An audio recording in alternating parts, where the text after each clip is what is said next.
Bonjour.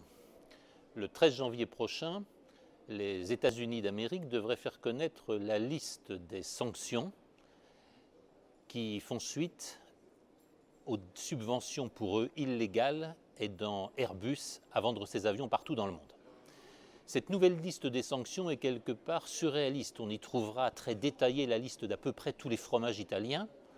On y trouvera aussi, par exemple, la goyave, ce qui est une manière non déguisée de frapper l'outre-mer français. La question n'est pas sur la légalité ou non de cette liste de sanctions. La question porte sur la réponse de l'Union européenne et de la France.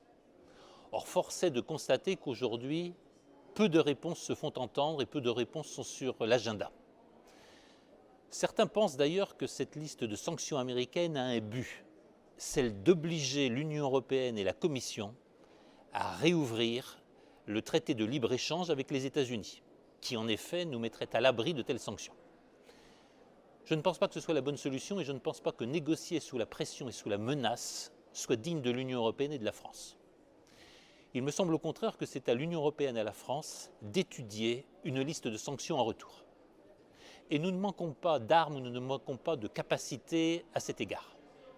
Par exemple, ne convient-il pas de remettre en cause l'aberrante décision qui fait suite au Foreign Account Tax Compliance Act et qui fait de toute banque européenne une complice obligée du fisc américain, au nom de quoi les données privées des contribuables et des clients bancaires européens sont-ils transmis à l'administration américaine.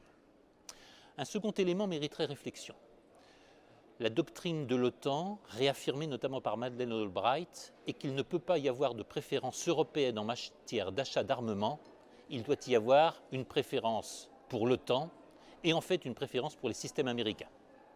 Cette préférence est en train de détruire l'industrie européenne des armements parce qu'elle réduit nos industriels au rang d'équipementiers des systèmes américains. Ne conviendrait-il pas, dans le cadre de la défense européenne qui se réfléchit, à édicter un principe de préférence européenne pour les achats d'armement destinés aux armées européennes. L'Europe par son marché intérieur, l'Europe par la force de sa monnaie, l'Europe par ses liens avec d'autres continents et d'autres pays du monde ne manque pas de moyens de riposte.